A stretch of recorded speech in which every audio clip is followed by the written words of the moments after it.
I'm Kawaii Steffi, or just Steffi, how you can call me that. And with me today is my dear friend SpongicX. Hello.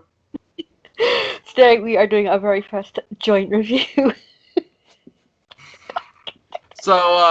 This is a show that Steph has already watched like plenty of times before, and this is one that I only vaguely remember seeing as a kid. But so, I told Steph, well, I'm on Paramount Plus, and I'm torturing myself by watching Adventures of Sonic the Hedgehog.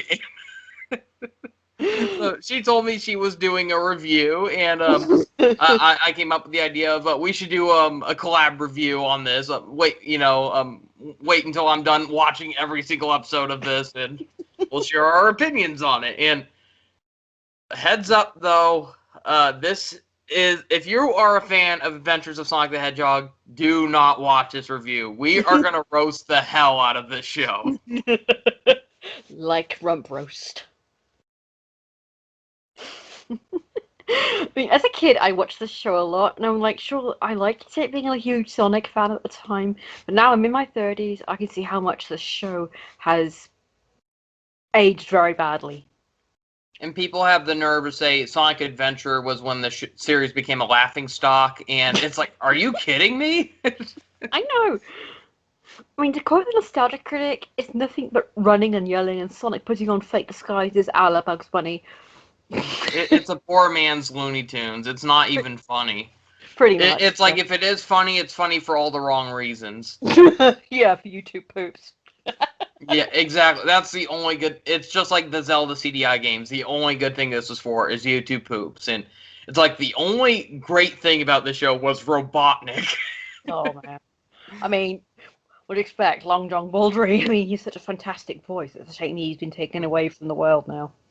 But yeah, I was never really a fan of, it's like there's always a big division over whether the character was Robotnik or Eggman. And to me, he was always Eggman. And he was intentionally always supposed to be Eggman, but for some reason there was a big division between Sega of America and Japan back then. So it's like the Americans, they made these shows and they went against everything the manuals describe these characters as in the Japanese versions and all that. And but it's just kind of laughs how, like, it makes me laugh, though, how, like, for instance, a lot of people are so diehard set on his name was always Robotnik, despite how in Sonic 2, he had that giant airship in the final level. It had, in big, bold letters, Eggman on it, even in the American version.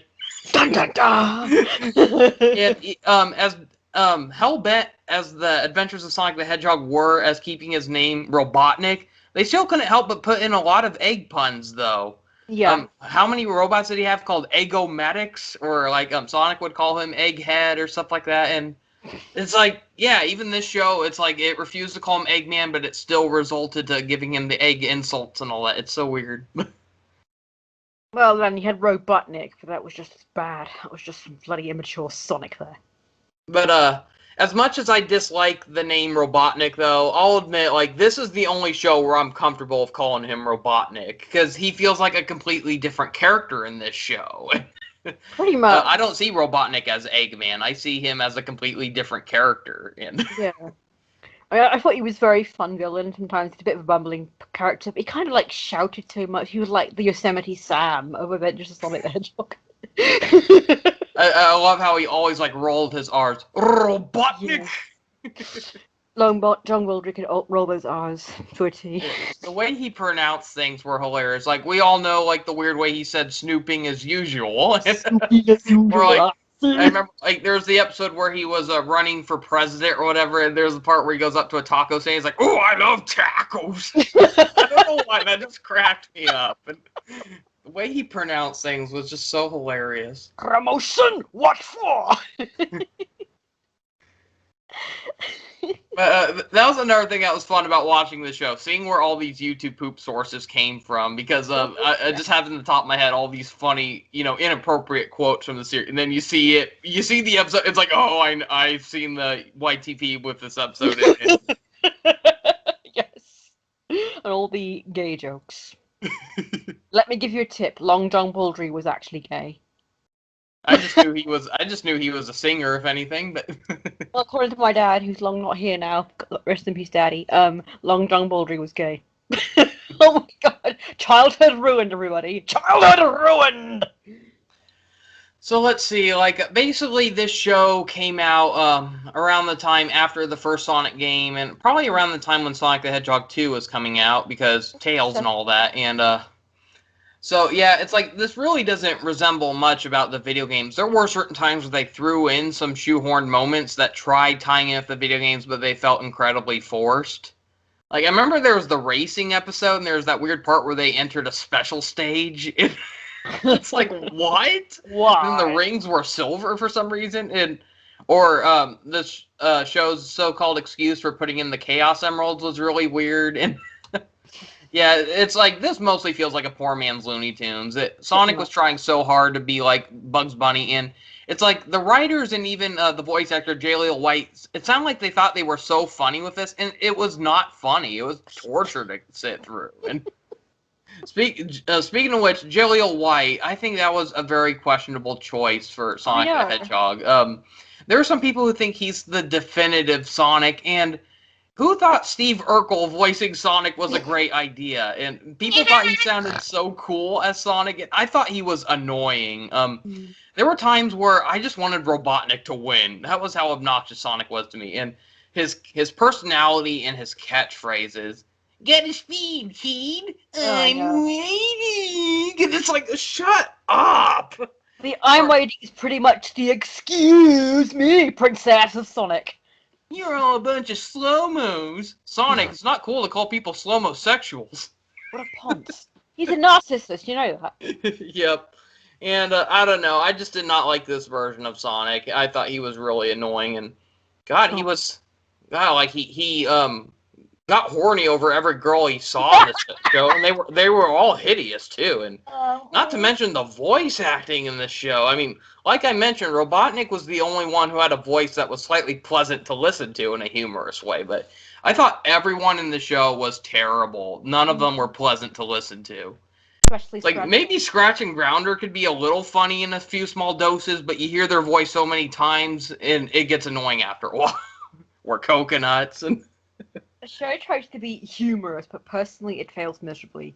The humor is mostly based on the clumsiness of the badniks, or how Sonic will follow Robotnik's plans while cracking cheesy jokes and wearing costumes, a la Bugs Bunny, as I said. Yeah, it's like everything to do with Sonic and Tails was boring in this show, but occasionally the stuff that happened with the villains got a few small chuckles out of me, but then there were always ways where they ruined what started off fun. It's like you laugh at first, but then the joke drags on, or it gets more awkward, and it just loses the laugh out of you. And that's one of the biggest problems I had with this show. It drags on way too much, and a lot of these episodes probably could have worked better if they were 11-minute episodes, but the fact that they had to stretch out every single episode to be like 22 minutes long, and it was bad. There were so many awkward animation scenes where characters are just standing around, or it's like they're trying to portray that something dire is happening, but then a character's off in the background, they have a stupid smile on their face. It's like they shouldn't be smiling during that part. Yeah, right. They must be the happiest people in town. I'm Mobius. And then it cuts to the next shot, and then all of a sudden it shows the character with a shocked expression on their face, and it's like, how they go from having a derpy smile during a tragic moment, and then they're all of a sudden like, oh!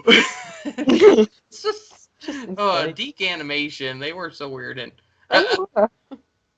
as far as I know, they're not called Deke anymore. Like, I think they went bankrupt, and I think now the owners of this show and a lot of the other Deke animations are called Cookie Jar or something like that. And because I know it's like at the end of the credits on Paramount Plus, it didn't have the Deke logo anymore. It now said Cookie Jar or something like that. And so you can tell those shows got bought out by some other company. But rest in peace, nostalgia. Somebody sleeping in bed with a window. Deke! Wait, why is that nostalgic? It's not!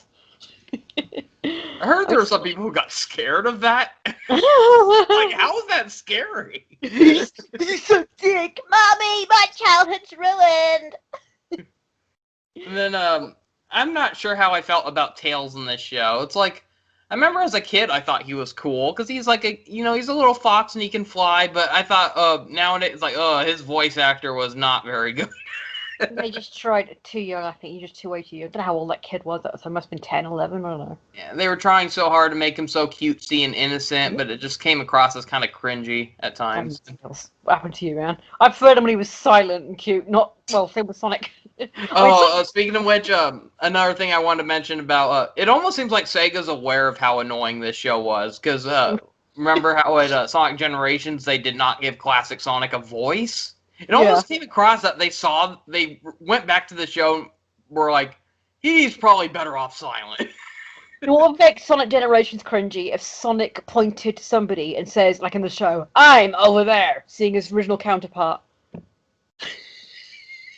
But yeah, I did hear that they did consider getting Julia White, but either way, in the end, they decided he's better off mute, and I can't blame them. I was glad they didn't give him a voice in that game.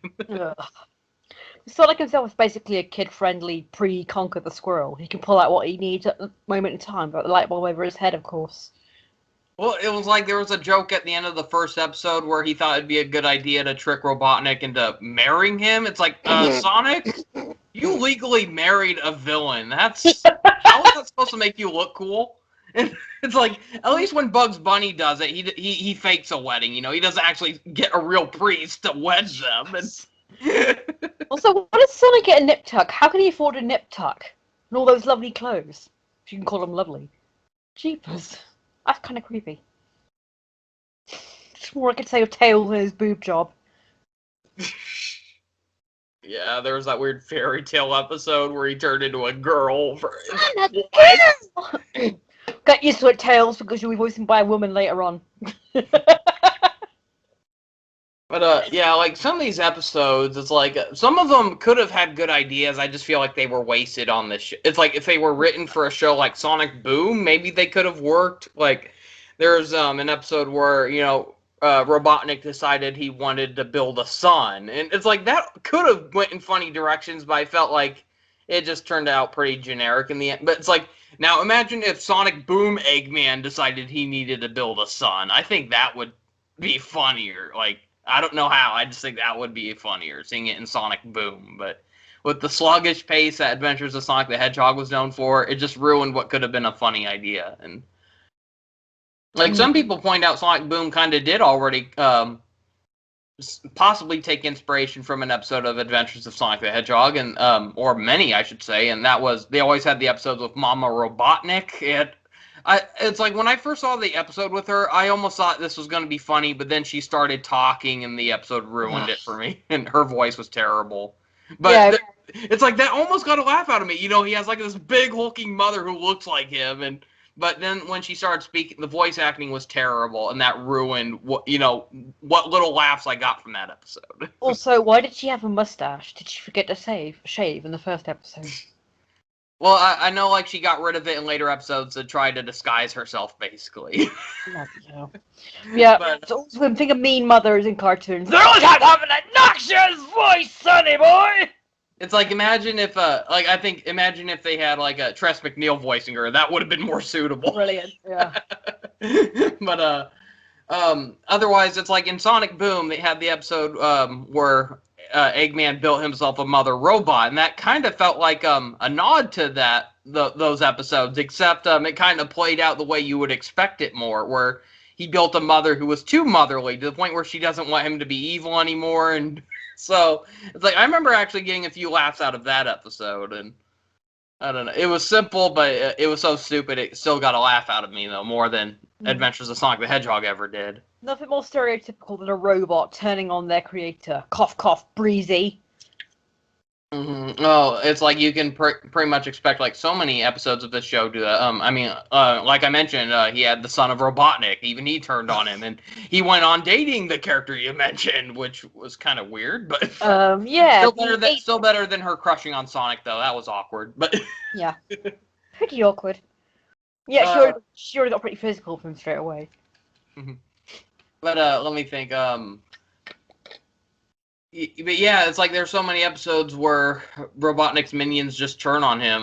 Like there's one episode where Grounder became smart and he turned out to be a better villain than him. And if anything, I was expecting they were going to do an episode like that with Coconuts, because they made it seem like Coconuts was the most competent out of them all. It's just that Robotnik treats him so unfairly that he never notices it when he actually does succeed. And he was a literal butt monkey, that poor bastard. it's like his voice was annoying, but I'll admit I actually did like some of the episodes about him, like the one where he's working with that Weasley salesman and he's buying like all this wizard crap. And I don't know, I kind of thought that was an okay episode, but Where's Weasley? Yeah, he was annoying as hell. Well, I love the ending of the episode. I think it was that episode where he's chasing him with a laser and he's like, "Get out of my life!" I remember seeing that in YouTube poops, and I was thinking that was sentence mixing right there, and to find out that was the actual line from the episode, that got a laugh out of me. Well, for YouTube poops, the show wouldn't have been as funny. Although, mind you, the show isn't that funny to begin with. If you think it's the best show ever, good for you. But remember, your brain cells may have been frying like an egg in a frying pan. Yeah, I do remember vaguely watching this as a kid. It was actually my introduction to Sonic the Hedgehog. And as a kid, I didn't think anything of it. I just remember seeing like this blue blur running across the screen with this two-tailed fox flying behind him. And it's like, oh, that looks fun. But then it's like, I didn't get into the series until Sonic Adventure 2, back when, because I got a GameCube. And it's like, oh, I finally get to play Sonic games because they're making Sonic games for Nintendo all of a sudden. And so Sonic Adventure 2 was what got me into the series back then. And otherwise, I did have a babysitter, and she had the original Sonic the Hedgehog on Genesis, and it was okay, but I can't really say I was as big of a fan of the side-scrollers. I prefer the 3D adventure games, honestly. I wish they would still make more of those, improve upon it and all that, but I've ranted on about that in so many videos in the past that no point going on about it further. But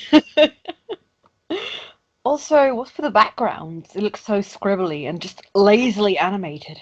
Part of me is like, it looks like they took the characters from Sonic and they inserted them into backgrounds from Ren and Stimpy or something. Pretty much. I wonder if they wanted John Kay to animate. I bet he declined. But I'm trying to think like what other episodes were there in this show that might have been highlights or like worth talking about?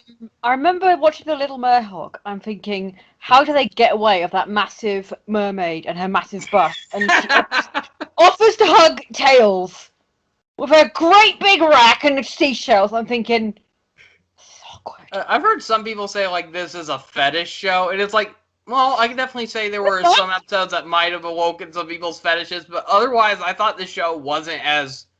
The way people described it, it didn't have as many fetishes as I expected, and The show is littered with butt jokes, for God's sake!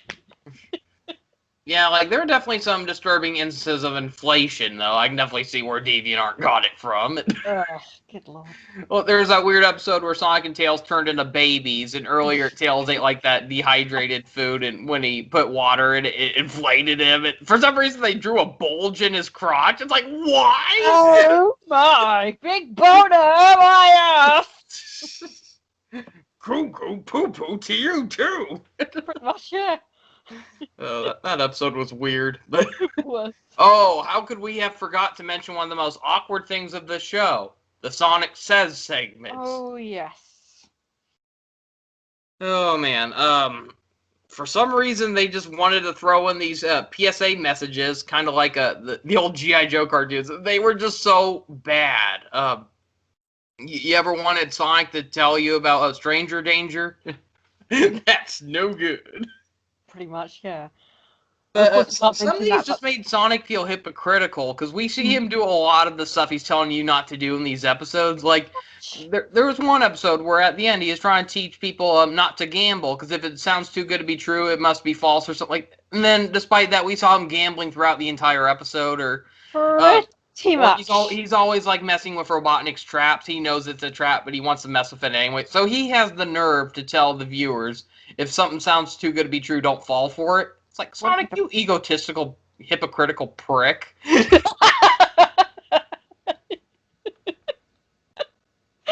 I've always wanted someone to say that finally. That's what he is, an egotistical, hypocritical prick. And you can tell, in certain cases, Sonic Boom, they really tried making fun of this version of Sonic.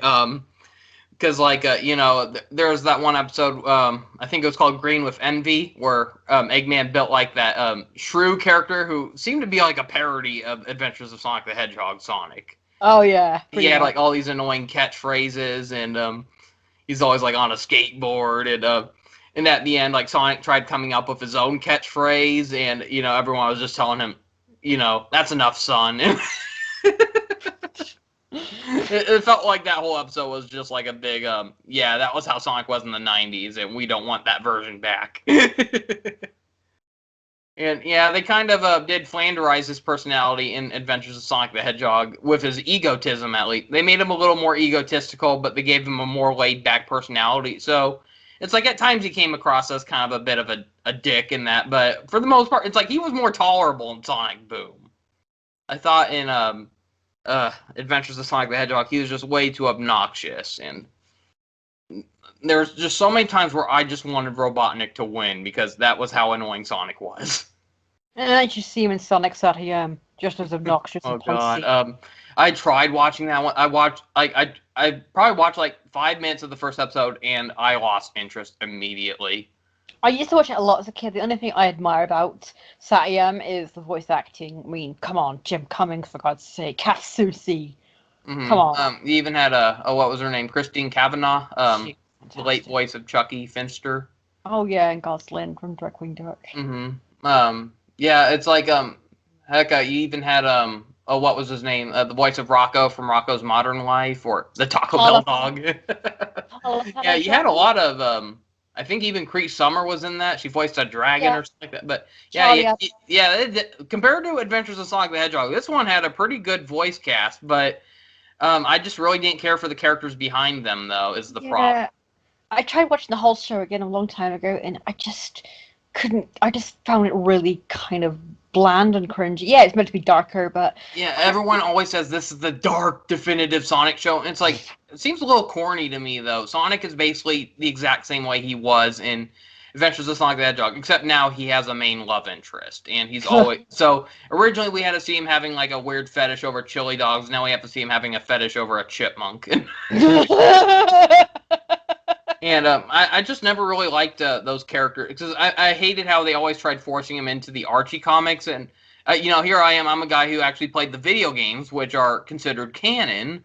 And so I was introduced to a bunch of colorful characters like Tails, Knuckles, Amy, Rouge, Silver, Blaze, Shadow. And then I'm reading these comics. I'm like, who the hell is Sally Acorn?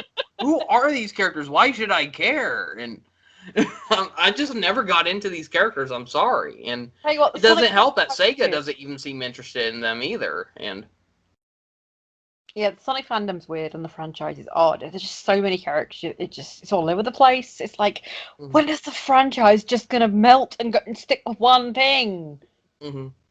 It is interesting though how it seems like a lot of these Sonic show spin-offs, none of them are canon to the main event. The closest you can get is Sonic X, but only because it's loosely inspired by canon events. But even then, Sonic X is still not canon. But a lot of these Sonic shows actually did carry something over into the main franchise eventually. Like starting with Sonic Unleashed, they finally addressed Sonic's love of chili dogs, which was introduced in Adventures of Sonic the Hedgehog. And I'm glad he's not as obsessed with them as he was in the show. I thought it got really annoying with him and Tails' chili dog obsession got really annoying for some reason. But in the games, it's more tolerable. They just address like, yeah, that's his favorite food. He's not always going gaga over every time he sees one, or it doesn't look like he's about to make out with one every time he sees one. You know what? He does pretty much put Monterey Jack to shame in Chip and Dale Rescue Rangers. Chili dogs. But and then another thing they definitely brought over that started with Adventures of Sonic the Hedgehog was the main villain having two bumbling henchmen. I mean, that was carried over into Sonic X, and then even carried over into the official games with Orbot and Cubot. And I'm actually glad for that though, because I love Orbot and Cubot, and it does make you wonder what would happen if somehow they crossed over and saw Scratch and Grounder, and how would these four interact with each other? That would be kind of fun to see all of it. Lose their minds and their brains. All their nuts and bolts will be coming apart. It's like who would be the more competent out of these incompetent bumbling morons. But Anything but Scratch and Grounder, that's the least. it's like the main prop. Like the funny thing is, Scratch and Grounder actually did come close to succeeding many times. The problem is that they always bicker with each other, and Pretty much. so that's what ruins everything for them. But otherwise, they can be competent. They're just too competitive with each other, and that's what ruins their plans a lot of the time. Pretty much, they're competitive. They're just your average, stereotypical moronic villains. And You Orbot know, and Cubot can be a little menacing sometimes. They can succeed. Like there was the episode Translate This in Sonic Boom where they actually succeeded in switching Tails' universal translator with the fake one Eggman wanted. They didn't mess that up, and they had sinister looks on their faces while doing it. So yeah, they can be competent too, but compare them it to just Scratch and depends on the Grounder. writers. Yep.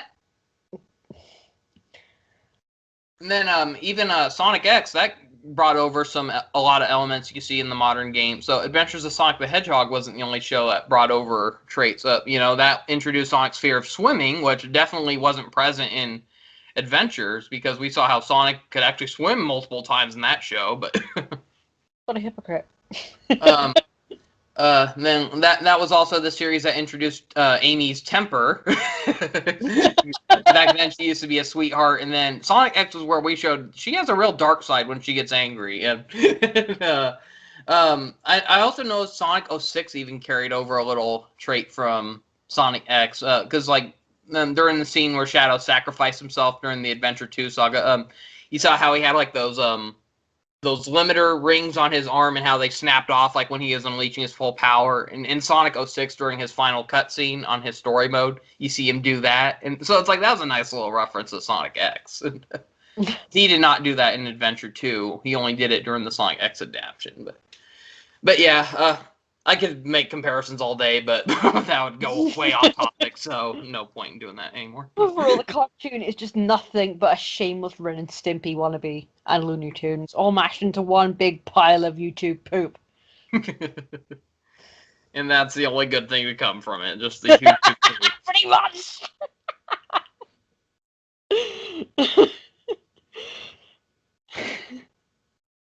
Well, is there anything else to talk about, or is that it? Or I don't know what else to talk about. All I know is Adventures of Sonic the Hedgehog is just nothing but fetish fuel and nerdy geeks saying, "Oh, it's the best show ever! It's the best show!" Guys, get your head out the gutter, please, and pay more close attention. We know it's nostalgic for some of you. We know.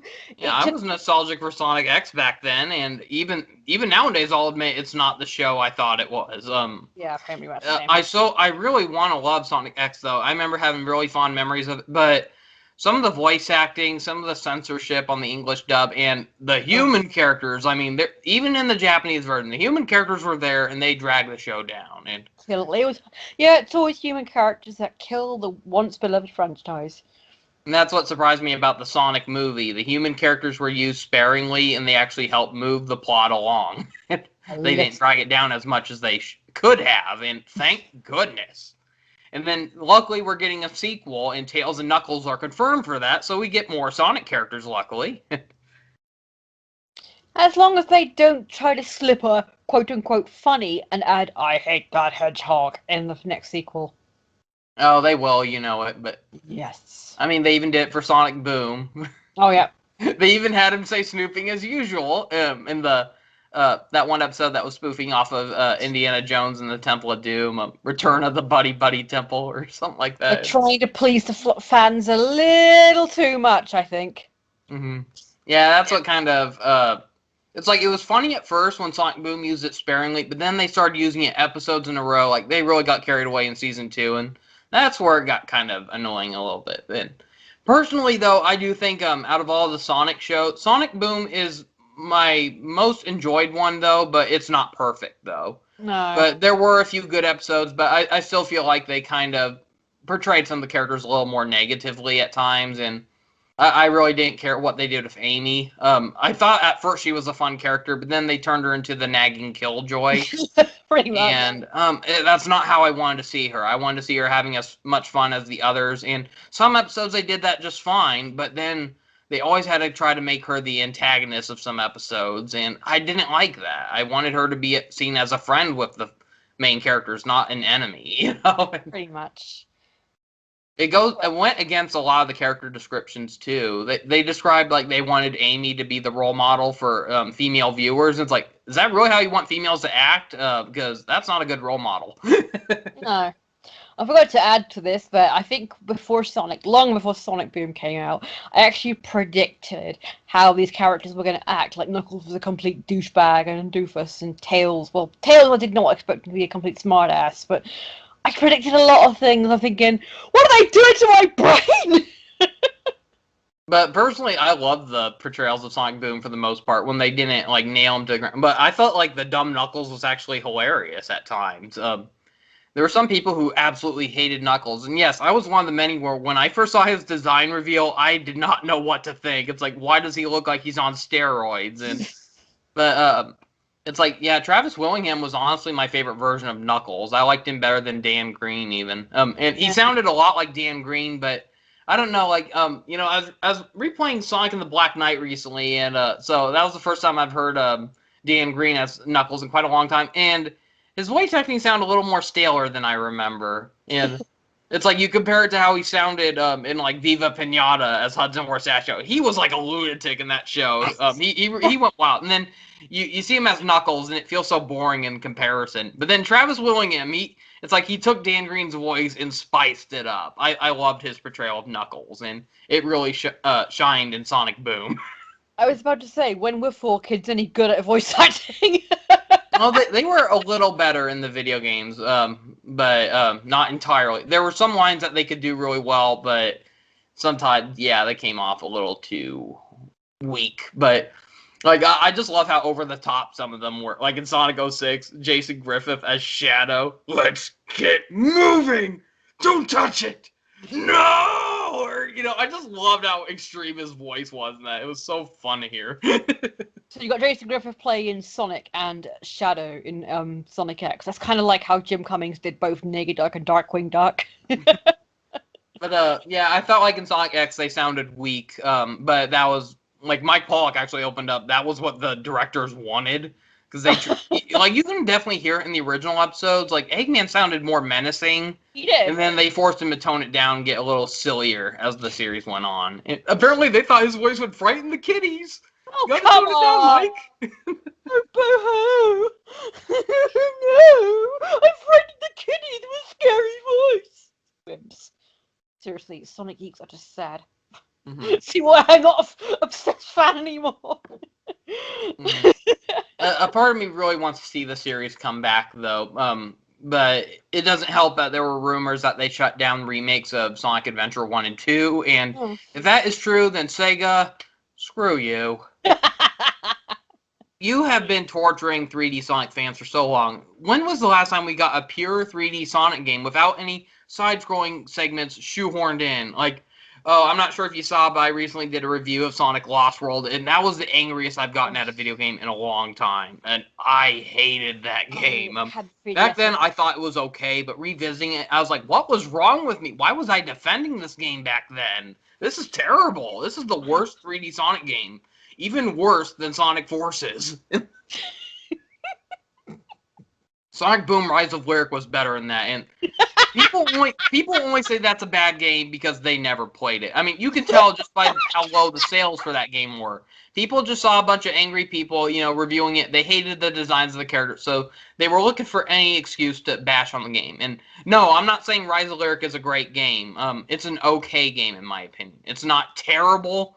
But it did have performance issues, but they got patched out eventually. But I did not think that game was that bad. People said it was worse and more unplayable than Sonic 06, and it's like, okay, you people are going way too overboard. I'll admit though, Sonic 06 was a guilty pleasure for me though. Like there were elements of it I liked, but yes, it was a huge mess of a game. But personally, I'm one of those people who if people like the game, fine, I'm happy for you. You don't have to apologize for liking a game no one else likes. You don't worry, kiddies. As for AOSTH, I'm pretty sure you'll love the new game coming out in 5 years for Sonic's 35th anniversary. Wait, is that happening? I have no idea. It's like Sega has been dead silent on Sonic. But people are acting like we're getting no Sonic news, and it's like, oh, we are, just no game news. I mean, we already know Sonic 2 is coming out. Knuckles is confirmed. Andy's decapitated, apparently. Have you seen those pictures? Or people were joking how they mounted his head on a stick. But, well, that's going to be a sad ending. Poor Amy. Don't worry, I'll cut that out. No, it was funny. Keep it in. Very, very, not very professional. Oh, we had. What is this, a podcast? Oh, no. Oh, trust me, I've seen worse. Why isn't this a podcast? But, yeah, it's like, yeah, so we already got, like, news this year of a new Sonic sequel, movie-wise, and then, a new Sonic TV show, Sonic Prime, and Oh my god. we know absolutely nothing about that show, but all we know is that it's supposed to be, has something to do with, like, dimensional crossovers or something like that, and so, that could mean a number of different things. It could mean, like, it could be a variety show of Sonic that takes place in different timelines, so we could have, like, there could be, like, silent shorts based on the classic era, modern shorts, that. and then possibly even a return of Boom Sonic. Who knows? And then they could occasionally have crossover episodes. Who knows? But They should have, like, this is probably me being a bit critical or something, but you mentioned that they should have, like, different styles of animation, but that'd be a bit too Sonic shortsy. But it's like I think like the main focus should be modern Sonic. Like those should be the episodes that take up most of it. But then occasionally you get like classic shorts based in the Genesis era, kind of like like the Sonic Mania shorts, and those were pretty good. They were short and simple, and it's like those would be good as like little short segments for like if they need to fill out more time in an episode. But it's like they told one story, and so they need some filler time. So you have like these little shorts. Pretty neat. I like that. And I'd love to see them go back to Sonic Boom because rest in peace, Sticks the Badger. Well, thank you very much. Oh. As long as they don't put any cheesy music videos in there, cheesy dubbed songs, cough cough Sonic Underground, please do not watch Sonic Underground. Whatever you do. That is the worst of the. That is one I've never seen a single episode of, and I never plan to. Good for you. Please don't watch it. Why do you do? Oh, I know. I'm aware of how bad that is. Heck, they even got one of frickin' either Scratch or Grounder's voice actor to play Robotnik. Mm-hmm. Well, he's not as annoying or obnoxious as he sounds. And then they got Julia White to play as his siblings, even his sister. And that's another thing. Sonic has siblings. Sonic has a mother. What? It's like that's always, to me, that should always be a mystery. We do not need to see Sonic having family members. It goes against his character being like a lone hero, basically. And yeah, he's better off as a lone hero. That's what he has friends for. Pretty much. I'm not really pissed me off. Family. His friends are his family. Yeah, pretty much. His father, his mother, his picket fence, and they call him. He's always leaving his friends behind. That's the sad thing. Yeah. Hypocrite. Like that was one thing that really bugged me about Sonic Force's ending. It's like right before the credits, he had to make like a big cheesy speech on how important it is for him to all stick together. And then what's the last thing he does in the game? He ditches everyone without letting them know where he's going. He is such a hypocrite. Damn you, Sonic. It's like, it almost felt like this game was giving you character development. It was making Sonic realize how important his friends were, and then he just leaves them in the end. It's like, what a dick. And they tried addressing it in the IDW Sonic comics, but it's like, I don't really care. I don't really follow those. I read like the first 5 issues, and most of them felt like the same thing. Sonic runs into an old friend, they team up for a little bit, and then he leaves them behind, and yeah. I hear the story has gotten a little more progression, but it feels like it's trying too hard to be like the Archie comics without the Archie characters anymore. And I don't know. To me, comic books feel like rip-offs. It's always they're so overpriced, and then it's like not long after you're into it, it's always to be continued. And when it does continue, it's like nothing gets resolved. They keep piling on more problems after the other. And that's why I prefer, when it comes to watching superhero shows, that's why I prefer watching the movies. At least they can have endings. Yeah. When are we going to see more superhero films on, I don't know, insert animated series here. I love how this review is going from AOSTH to us rambling about Sonic. We are so Well, that's how unprofessional. boring that show is. It's so boring. There's nothing to talk about. So, do you think we should just wrap it up now? Or? Wrap it up, guys. Okay. Yeah. Yeah, so, yep, that was Adventures of Sonic the Hedgehog, a show that was so boring we had to start going on about other Sonic-related things just to compare how much better they were. Excuse me, I'm gonna go stick Sonic's head down the toilet right now. But yes, we apologize to those who actually do like this show, and nothing against you guys. If you like it, that's great. We're just sharing our opinions. We just did not care for this show, but you all are open to your own opinions, and that's great. So, thank you for watching. Thank you, and thank you, Clint, for joining me. Honestly, you did most of the talking, but I'm cool with that because I'm pretty. I apologize for that. Cool, don't worry about it. I would have sucked anyway. That's how bad I am at doing reviews. Well, it was nice doing this with you. I'd love to do more of these in the future if we can. Yeah. So. Yeah, you too. You too, mate. And Yep. try and take care, and good luck with anything else you're working on. Yep. Okay. You too. You too, Okay. mate. See you, Bye. buddy.